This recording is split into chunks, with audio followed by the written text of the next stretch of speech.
Hello friends. భర్త అంటే ఇష్టం లేని స్త్రీలు ఈ 3 పనులు చేస్తారు. మొదటిది, భర్త ఎప్పుడు తప్పు చేస్తాడా? ఎప్పుడు తప్పుగా మాట్లాడతాడా? అని ఎదురు చూస్తూ ఉంటారు. ఒక్క చిన్న మాటైనా తప్పుగా మాట్లాడినా దాన్ని ఎంతో పెద్ద కారణంగా చేసే పెద్ద స్థాయిలో గొడవ చేస్తారు. రెండవది, తమ భర్త కష్టానికి, తమ భర్త స్థానానికి ఎన్నడూ మర్యాదనివ్వరు. ఇక మూడవది, తన భర్త సుఖం గురించి, దుఃఖం గురించి, కడుపుకి తినే ఆకలి గురించి, మనసు పడే ఆవేదన గురించి తను ఎప్పుడూ కూడా పట్టించుకోదు. తను ఎప్పటికీ లెక్క చేయదు కూడా. తెగిపోయిన చెప్పులకు కూడా మన ఇంట్లో ఎక్కడ ఒక మూల స్థానం ఉంటుంది. కానీ శవానికి మన ఇంట్లో కొన్ని గంటలకు మించి స్థానం ఉండదు. అందుకే ఈ శరీరంపై వ్యామోహం వద్దు. మనం చనిపోయినా మన మంచితనాన్ని తలుచుకునేలాగా గొప్పగా బ్రతుకుదాం. మీ మనసుని గాయపరిచిన వారిని మర్చిపోండి. కానీ మిమ్మల్ని ప్రతిరోజు ప్రేమించేవారిని మాత్రం ఖచ్చితంగా గుర్తుంచుకోండి. మిమ్మల్ని ఏడిపించిన గతాన్ని కూడా మర్చిపోండి. కానీ నీ చిరునవ్వులకు కారణమవుతున్న వర్తమానంపై దృష్టిని కేంద్రీకరించండి. మీ బాధను కూడా మర్చిపోండి. కానీ అది నేర్పిన పాఠాన్ని మాత్రం ఎప్పుడూ మర్చిపోకండి. డబ్బుతో నువ్వు ఇల్లును కొనవచ్చు, కానీ కుటుంబాన్ని కాదు. డబ్బుతో నువ్వు గడియారాన్ని కొనవచ్చు, కానీ సమయాన్ని కాదు. డబ్బుతో నువ్వు పాన్పును కొనవచ్చు, కానీ నిద్రను కాదు. డబ్బుతో నువ్వు పుస్తకాన్ని కొనొచ్చు, జ్ఞానాన్ని కాదు. డబ్బుతో పదవిని కొనొచ్చు, కానీ గౌరవాన్ని కాదు. గుర్తుంచుకోండి. జీవితంలో ఇది నాది, వీళ్ళు నా వాళ్ళు అనుకోవడం చాలా తప్పు. ఎందుకంటే ఏదీ మనది కాదు. ఎవ్వరూ ఎప్పటికీ కూడా మనవారు కాలేరు. కాలంతో పాటు సాగిపోవడమే.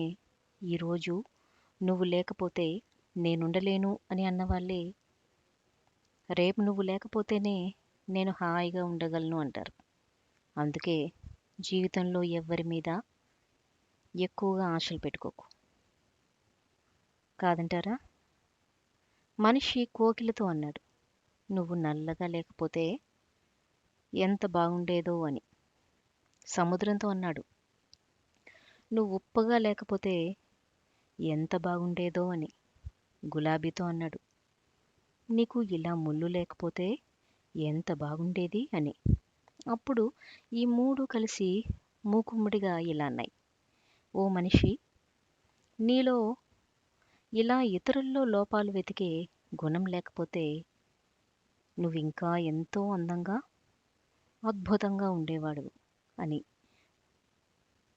గుర్తుంచుకోండి. తెలివిగా మాట్లాడటం గొప్ప విషయం కాదు. తెలిసినంత, అవసరమైనంత మాట్లాడటమే గొప్ప విషయం. కాదంటారా?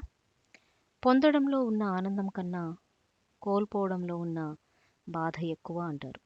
కానీ కొన్ని కోల్పోవడంలో కూడా ఎంతో ఆనందం ఉంటుంది. రాజీ పడాల్సిన చోట యుద్ధం చేయడం ఎంత తప్పో, యుద్ధం చేయాల్సిన చోట రాజీ పడటం కూడా అంతే తప్పు.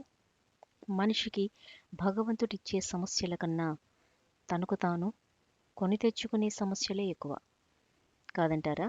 మనుషుల మధ్య అహంకారం, అజ్ఞానం, పెత్తనం, తనకు ఇష్టం వచ్చిన ప్రకారం నడుచుకోవడం, లేని వాటి కోసం పరిగెత్తడం, పేరు కోసం తపన మారుతుంది. పడడం, జీవితంలో మనం ఎరగకుండా కావాలనుకున్న చేయడం, ప్రతి ఇలా ఒక్కటి మనుషులు భయానికి తమకు తాముగా అవతలి వైపు దాగి ఇరుక్కొని ఉంటుంది. ఆ తమ భయం అంతట అనే తామే గోడను బద్దలు బ్రతికి కొట్టినప్పుడే ఉండగానే మనకు కావలసిన దాన్ని నరకంలోకి నెట్టబడుతున్నారు.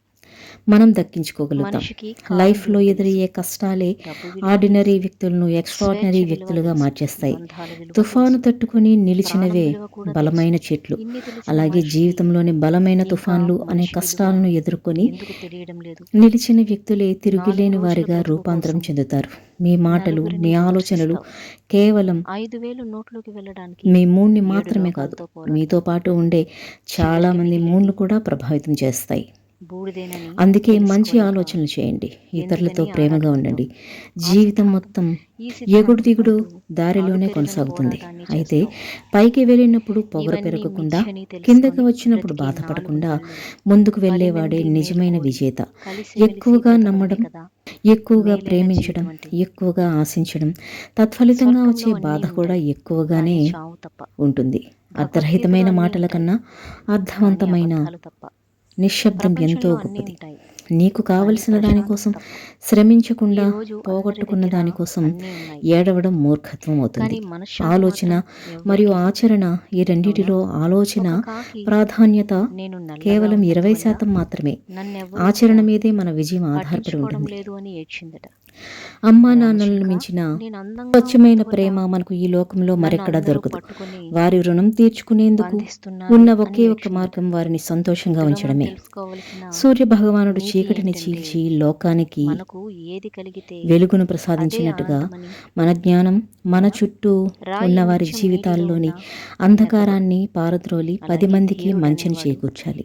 ఎన్ని కష్టాలు నిద్రని, వచ్చినా బద్ధకాన్ని, మనసుని జయించిన ఆత్మవిశ్వాసాన్ని వారికి కోల్పోడు. ఈ లోకంలో సాధ్యం కానిదంటూ ఏదీ కుక్కల లేదు. అరుపులకి కుందేళ్లు మనం భయపడతాయి, మాట్లాడే మాట కానీ బాధలో సింహాలు ఉన్న వారికి ఓదార్పునివ్వాలి. గుర్తుంచుకోండి. చేసే నీ సాయం ఎదురుగా కష్టాల్లో మాట్లాడే ఉన్న వారికి దమ్ము లేని వారే ఆకలి నీ తీర్చాలి. వెనకాల మనం ఆలోచించే వారిస్తానికి ఆలోచనలు మాట్లాడతారు. కొత్త అలాంటి తరానికి అరుపుల్ని మార్గం కావాలి. నువ్వు ఎన్నడూ కూడా పట్టించుకోవద్దు. రక్తపు బొట్టు నేలను అవసరం ఈ తడపనిదే పదానికి యుద్ధం నిజమైన గెలవలేం. అర్థం. అలాగే చెమట అది చుక్క దెయ్యాన్ని కూడా చెందనిదే పూజించేలా జీవితంలో చేస్తుంది. విజయం దేవుణ్ణి సాధించలేం. కూడా గెలుపు నుండి వచ్చే ద్వేషించేలా గర్వం చేస్తుంది. కన్నా ఓటమి నుండి పుట్టే కసి తల్లిదండ్రుల అత్యంత కోపిష్ఠులైన, శక్తివంతమైనది. మనం మంచి అపమానితులైన, చేస్తున్నప్పుడు అభినందించి, తప్పు పక్షపాతులైన చేస్తున్నప్పుడు మొదట మందలించేవాడు మీ తల్లిదండ్రులే స్నేహితుడు. అని అయితే మరవద్దు. మనం తప్పు ఆస్తులు చేస్తున్నా కూడా లేక ఒప్పు పెట్టినందుకు చేస్తున్నా కాదు, ఎల్లప్పుడూ మన ముందు వెంట నిన్ను ఉండేవాడే కన్నందుకు ప్రాణ స్నేహితుడు. వారి రుణం మనం తీర్చుకో. ఆలోచించే నమ్మకమైన ఆలోచనలు దాని మనల్ని మీద బాధ పెట్టగలవు, అలాగే అబద్ధాలనే సంతోషపెట్టగలవు. పులిపేర్చి మనం వాటిని ఎంత అందమైన దేనికి కోట కట్టినా ఉపయోగిస్తున్నామన్న అది దాని తాత్కాలికమే. మీదనే మన గొప్పతనం ఆధారపడి ఉంటుంది. సమయం వచ్చినప్పుడు నిజమనే చిరుగాలి దాటికి పునాదులతో సహా కూలిపోక తప్పదు.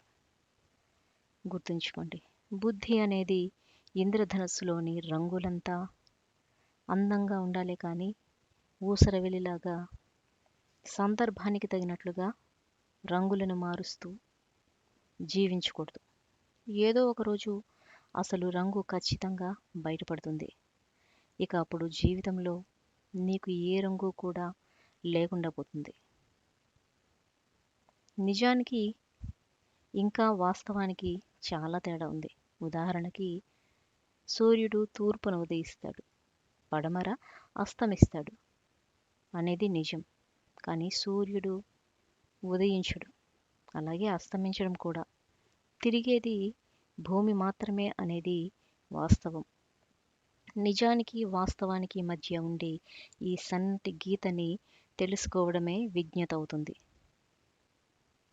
ఇతిహాసం చెప్తుంది గతించిన రోజులు మంచివి అని. విజ్ఞాన శాస్త్రం చెప్తుంది రాబోయే రోజులు మంచివి అని. ధర్మం చెప్తుంది మనస్సు, బుద్ధి ఈ రెండు మంచివైతే అన్ని రోజులు మంచివేనని. అవునా? నిందించడం ఎంతో తేలిక, కానీ నిందను భరించడం ఎంతో కష్టం. నీతులు వల్లించడం ఎంతో తేలిక, కానీ ఆచరించడమే ఎంతో కష్టం. అబద్ధం చెప్పడం తేలికే, కానీ నిజాన్ని దాచడం ఎంతో కష్టం. మన జీవితంలో కొన్ని సంఘటనలు జరగడం మంచిదేనేమో. కొందరి నిజస్వరూపాలు, మనస్తత్వాలు అప్పుడే కదా బయటపడేది. మొదట అవి బాధనిచ్చినా జీవితం పడాల్సిన బాధను దూరం చేస్తాయి.